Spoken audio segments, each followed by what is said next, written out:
안녕하세요. 인체 설계도입니다. 지난 시간 우리는 발을 보았습니다. 발은 단순한 받침대가 아니었습니다. 발바닥 아치는 충격을 흡수하는 스프링이었고 용수철 인대는 목말뼈 밑에서 아치의 꼭대기를 받치는 해목이었습니다. 발바닥 근막은 활시위 같은 텐션 케이블이었고 가로목말관절은 발을 부드러운 쿠션에서 단단한 지렛대로 바꾸는 잠금 장치였습니다. 그런데 발이 왜 그렇게 복잡해야 했을까요? 답은 하나입니다. 내 발로 걷는 동물이라면 몸의 무게를 4개의 받침점으로 나눌 수 있습니다. 하지만 인간은 다릅니다. 두 발만으로 몸 전체를 세우고 그 위에 골반을 올리고 그 위에 척추를 세우고 그 위에 머리를 얹어야 합니다. 우리는 너무 당연하게 서고 너무 당연하게 걷습니다. 하지만 생체 역학적으로 보면 두 발로 선다는 것은 매우 위험한 구조적 실험입니다. 받침면은 좁아지고 무게중심은 높아지고 척추는 수평 다리에서 수직 기둥으로 바뀝니다. 그리고 그 모든 변화의 대가가 몸 한가운데 허리로 모입니다. 사람들은 흔히 허리가 아프면 이렇게 생각합니다. 자세가 나빴나? 무거운 걸 잘못 들었나? 운동이 부족했나? 디스크가 약한가? 물론 모두 중요한 이유입니다. 하지만 오늘 우리는 그보다 더 깊은 질문으로 들어가 보겠습니다.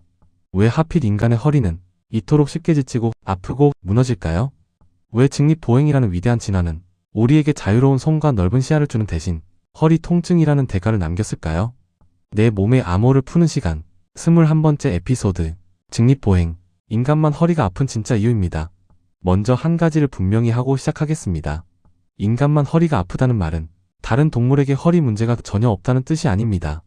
개도 디스크가 생길 수 있고 말도 허리를 다칠 수 있고 네발 동물에게도 척추 질환은 생깁니다.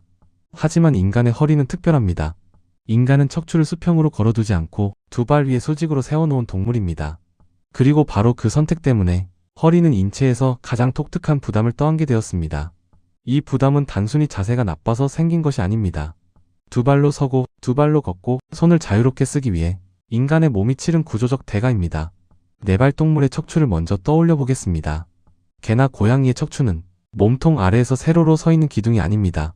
앞다리와 뒷다리 사이에 걸린 하나의 긴 다리 혹은 수평으로 놓인 현수교에 가깝습니다. 머리와 몸통의 무게는 척추 아래로 곧장 누르기보다 앞다리와 뒷다리 사이에 분산됩니다. 척추는 위에서 아래로 짓눌리는 기둥이라기보다 양쪽 받침대 사이에 걸린 보입니다. 4개의 다리가 받침점이 되고 몸통은 그 사이에 걸려 있습니다. 물론 이 구조도 완벽하지는 않습니다. 하지만 적어도 중력의 방향에서 보면 네발 동물의 척추는 인간의 척추와 완전히 다른 조건에 놓입니다. 몸통의 무게가 4개의 다리로 나뉘고 척추는 수평에 가까운 방향으로 배치됩니다. 반면 인간은 이 구조를 완전히 뒤집었습니다. 앞다리였던 팔은 땅에서 떨어졌고 손은 걷는 도구가 아니라 잡고 만들고 던지고 조작하는 도구가 되었습니다. 그 대가로 몸의 무게는 두 다리 위로 몰렸습니다. 그리고 그 두 다리 위에는 발, 무릎, 골반, 요추, 흉추, 경추, 머리가 수직으로 차곡차곡 쌓였습니다. 이 순간 척추의 임무는 바뀝니다.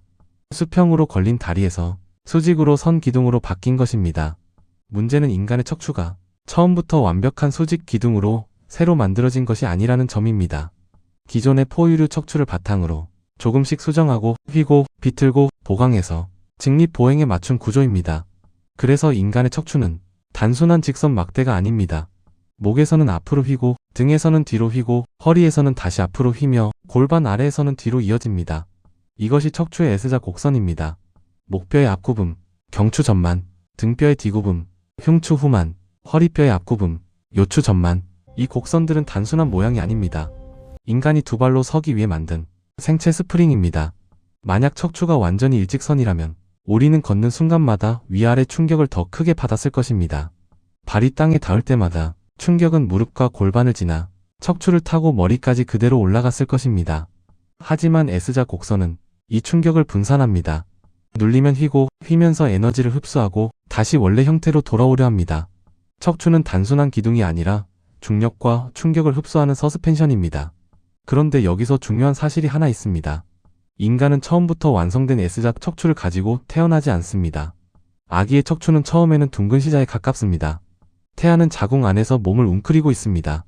등은 둥글게 말려있고 목과 허리의 앞구분은 아직 뚜렷하지 않습니다. 태어났을 때의 척추도 성인의 S자 곡선과는 다릅니다. 처음에는 하나의 큰 둥근 곡선, 즉 시자형 척추에 가깝습니다. 이후 아기가 목을 가누기 시작하면 목뼈의 변화가 생깁니다. 머리를 들어 올리고 시선을 앞으로 향하려는 순간 경추 전만이 만들어지기 시작합니다.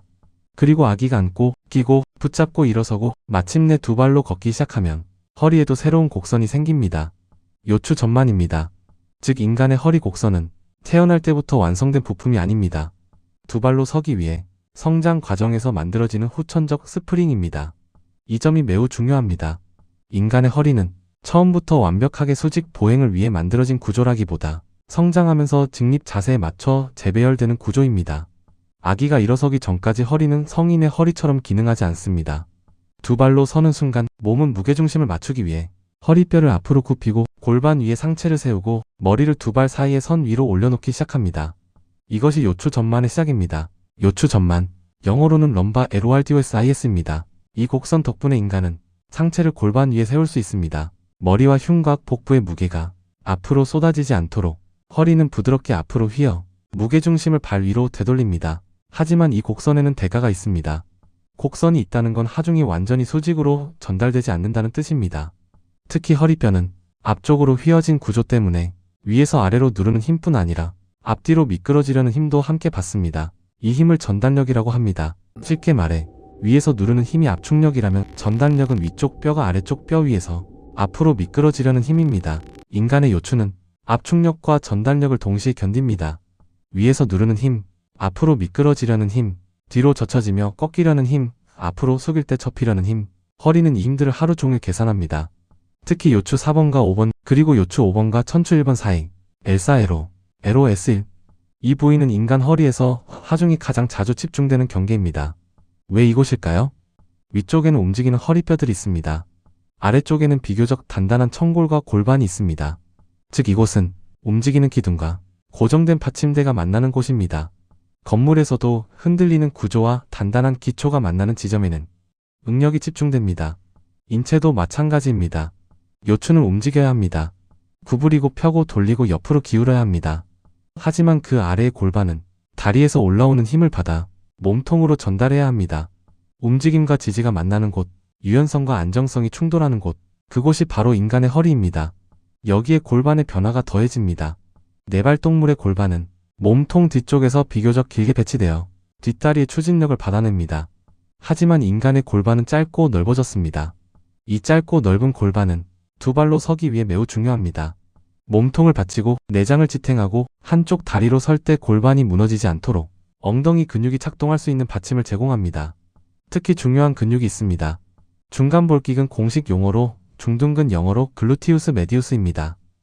우리가 걷는다는 것은 사실 매 순간 한 발로 서는 일의 반복입니다. 왼발을 내디디면 오른발은 공중에 떠 있고 오른발을 내디디면 왼발은 공중에 떠 있습니다. 이때 몸은 한쪽 다리 위에 올라갑니다. 만약 골반을 잡아주는 힘이 없다면 공중에 떠 있는 다리 쪽 골반은 아래로 떨어질 것입니다. 몸통은 한쪽으로 기울고 척추는 그 균형을 맞추기 위해 반대 방향으로 휘어야 합니다. 이때 중둔근은 골반이 무너지지 않도록 옆에서 잡아주는 케이블처럼 작동합니다. 즉 인간의 보행은 다리를 앞뒤로 흔드는 단순한 동작이 아닙니다. 한 발 위에 골반을 올리고 그 골반 위에 척추를 세우고 그 척추 위에 머리를 올린 채 넘어지지 않도록 계속 조절하는 작업입니다. 발에서 시작된 작은 불균형은 무릎으로 올라가고 고관절을 지나 골반을 흔들고 결국 허리로 전달됩니다. 그래서 인간의 허리 통증은 허리만의 문제가 아닌 경우가 많습니다. 발이 무너지고 무릎이 안쪽으로 말리고 고관절이 흔들리고 골반이 기울면 허리는 그 위에서 마지막 보정을 해야 합니다. 인간의 허리는 몸의 중심에 있기 때문에 아픈 것이 아닙니다. 몸 전체의 흔들림이 마지막으로 모이는 장소이기 때문에 아픕니다. 직립보행의 두 번째 대가는 무게중심입니다. 네발동물의 무게중심은 앞다리와 뒷다리 사이에 놓입니다.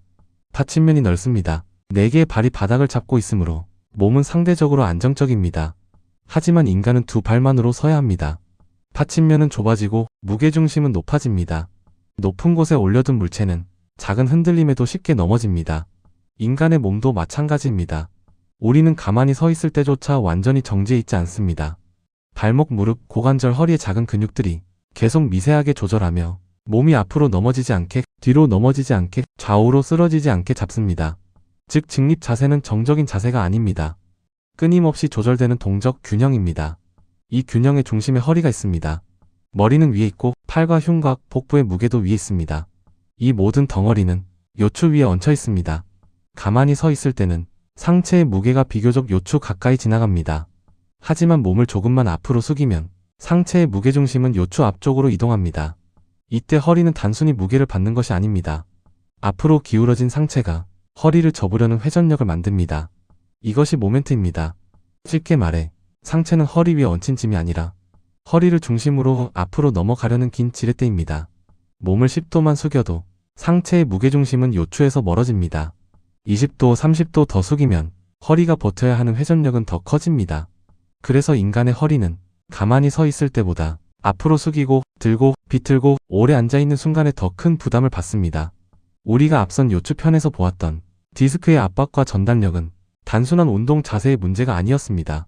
그 시작점에는 두 발로 서기 위해 척추를 수직 기둥으로 세운 인간의 구조적 선택이 있었습니다. 디스크, 공식 용어로 추간판, 영어로 인터버테브럴 디스크. 디스크는 척추뼈 사이에 들어있는 생체 완충 장치입니다. 여기서 디스크의 세부 파열 과정을 다시 길게 반복하지는 않겠습니다. 중요한 것은 이것입니다. 인간의 디스크는 하루 종일 중력 아래에서 수직 압박을 받는 구조가 되었다는 점입니다. 누워있을 때는 디스크가 상대적으로 쉽니다. 하지만 서고 걷고 앉아있는 시간이 길어지면 디스크는 계속 눌립니다. 특히 허리 디스크는 체중뿐 아니라 상체 전체의 무게, 팔의 움직임, 짐을 드는 동작, 앉은 자세의 굽힘, 하중까지 받아야 합니다. 직립보행은 인간에게 손을 선물했지만 허리에는 하루 종일 작동하는 압박 프레스를 남겼습니다. 오늘 1부에서 우리는 인간의 허리가 왜 특별한 부담을 갖게 되었는지 살펴보았습니다. 네발동물의 척추는 앞다리와 뒷다리 사이에 걸린 수평 현수교에 가까웠습니다. 하지만 인간은 그 척추를 두 발 위에 수직으로 세웠습니다. 그 결과 척추는 단순한 뼈기둥이 아니라 충격을 흡수하는 S자 스프링이 되어야 했고, 허리뼈는 상체의 무게를 받으면서도 압축력과 전달력을 동시에 견뎌야 했습니다. 더 놀라운 것은 이 구조가 날 때부터 완성되어 있지 않다는 점입니다. 아기의 척추는 처음에는 시자에 가깝습니다. 목을 가누고 앉고 서고 두 발로 걷는 과정을 거치며 허리에는 비로소 요추 전만이라는 후천적 곡선이 만들어집니다. 다시 말해 인간의 허리는 처음부터 완벽하게 준비된 부품이 아니라 두 발로 서기 위해 성장 과정에서 재배열되는 구조입니다. 그리고 그 구조 위로 상체와 머리, 팔과 흉곽의 무게가 계속 얹힙니다. 허리는 단순히 아픈 부위가 아닙니다. 발에서 시작된 흔들림, 무릎과 고관절의 정렬, 골반의 기울기, 상체의 무게중심이 마지막으로 모이는 장소입니다. 그래서 허리 통증은 허리 하나만의 문제가 아닙니다.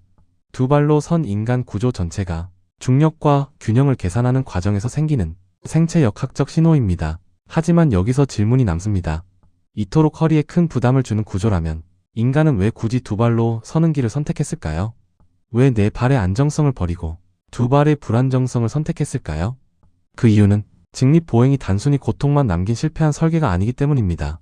인간에게 압도적인 에너지 효율을 주었습니다.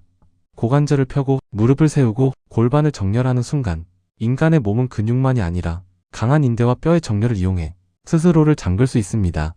그리고 그 덕분에 손은 땅에서 해방되었습니다. 도구를 들고 아이를 안고 짐을 옮기고 먼 곳을 바라보며 오래 걸을 수 있게 되었습니다. 다음 2부에서는 이 직립보행의 또 다른 얼굴을 열어보겠습니다.